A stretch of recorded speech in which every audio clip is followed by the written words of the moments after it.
สบายดีเพื่อนๆจากอาลีฟาร์มเนาะมื้อนี้อาลีฟาร์มมันนั่นไก่ดุกดำก็เริ่มแตกเจ้าสิเอาไปอนุบาลสำหรับอาลีฟาร์มแท้ๆเด้อเลี้ยงเป็ดเลี้ยงไก่นับตั้งแต่ปี2014-2015เป็นต้นมาแต่ความจริงอาลีฟาร์มก็เป็นลูกชาวไร่ชาวนานี่ล่ะเนาะพ่อแม่เฮ็ดการเกษตร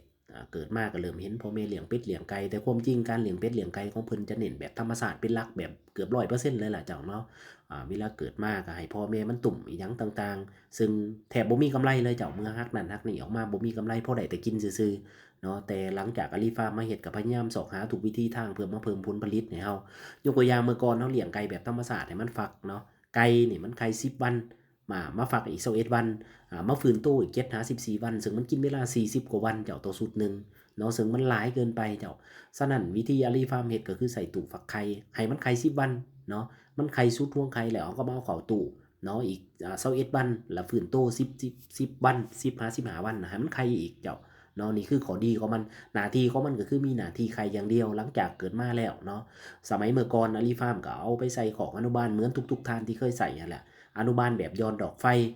เนาะแน่นอนว่ามันประสบปัญหาค่อนข้างหลายเลยข้อยเชื่อว่าผู้ใดที่เลี้ยงเป็ดเลี้ยงไก่และอนุบาลด้วยตัวเองเนี่ยประสบปัญหาหลายแน่นอนเจ้าเนาะสิว่าเก่งส่ำใดก็สร้างเพาะแน่นอนเนาะเพราะว่าอาลีฟาร์มนี่ลองสารพัดทั้งวัคซีนต่างๆเอามาเจอคือกันเมิดเจ้าเนาะตายเมิดเจ้าลักๆแท้ๆ มันคล้ายๆคือการอนุบาลลูกหน่อยเลยเด้อเจ้าเด้อเบิ่งแย่งลูกหน่อยเลยอันเดียวกันเจ้าเนาะเขาสิลงวัคซีนแต่ว่าเขาเบิ่งแย่งเขาบ่เป็นเนาะสุดท้ายแล้วก็สิเกิดปัญหาต่างๆตามมาบักหลายๆเลยเจ้าเนาะโดยเฉพาะเป็นไก่ติดพยาธิเชื้อโรคต่างๆเฮ็ดให้มันตายเนาะตายมื้อละโต2โต4 5โตบางคนนั่นอันนั้นตายเป็น4-50%หรือหลายกว่านั้นอาจจะกลายครึ่งไปเลยเนาะกำไรสิเอามาแต่ไสเจ้าเนาะสุดท้ายแล้วอาลีฟาร์มก็เลยมาขนขัวของอนุบาลนี่แหละเนาะเพื่อมาหยังเพื่อมา ทดแทนสิ่งที่เอิ่นว่าแม่ของมันนั่นตุ่มเจ้าเนาะเฮาลงวัคซีนแต่ว่าเฮาเบิ่งอุณหภูมิมันบ่ได้ให้น้ำบ่สะอาดเนาะสุดท้ายไก่ก็สิมีปัญหาในเรื่องอันนั้นระบบย่อยอาหารนี่มักเพาะหลายที่สุดต่อมาก็จะแม่นพวกเกี่ยวกับอันนั้นหลอดลมเจ้าเป็นหวัดต่างๆสารพัดเลยเนาะสุดท้ายแล้วรีฟาร์มมาใส่ของอนุบาลนี่บอกเลยว่าผลตอบรับดีหลายเจ้าอัตราการตายนี่น้อยที่สุดเลยเจ้าเนาะ เพราะว่าอุณหภูมิมันได้มันควบคุมอุณหภูมิอัตโนมัติอุณหภูมิบ่ถึงมันจะเปิดอุณหภูมิมันฮอดมันจะปิดนี่เนาะน้ำก็กินสะอาดมันกินน้ำผ่านก๊อกเนาะมันบ่ได้กินน้ำแบบโถสมัยเมื่อก่อนเฮาอนุบาลเฮาเอาโถน้ำใส่แน่นอนว่ามันเปื้อนสิว่า100%เลยแหละเจ้าเนาะเวลามันกินแล้วอาหารมันอันนั้นในปากของมันติดอาหารมันก็ไปตอดน้ำอาหารก็เหี่ยใส่น้ำเกิดเป็นน้ำเน่าบูดเนาะ แต่เช้าหาแลงจังได๋มันก็บูดอยู่แล้วเราคิดถึงอาหารของเราหั่นแหละเนาะมื้อเราปาอาหารไว้อยู่นอกอากาศร้อนที่บ่มีตู้เย็นเนาะสุดท้ายอาหารมันจะบูดเนาะน้ำที่เป็ดไก่กินก็เช่นเดียวกันเจ้าเมื่อมันร้อนข้ามมื้อแบบนั้นแน่นอนว่าน้ำเสียแน่นอนสิเฮ็ดให้ไก่น้อยมันอ่าบ่เจ็บท้องได้จังไดเจ้าเนาะต่อมาเว้าเรื่องอันนั้นหลอดลมเนาะพวกอันนั้นระบบหายใจของมันนี่ เมื่อไก่กินอาหารบ่ได้ดีบ่หรือว่ามันอยู่แออัดเกินไปบ่มีการกระจายอากาศเท่าที่ควรเจ้าเนาะสุดท้ายมันก็เป็นหลอดลมแน่นอนในตู้อนุบาลของ Refund เนี่ยก็จะมีเรื่องของ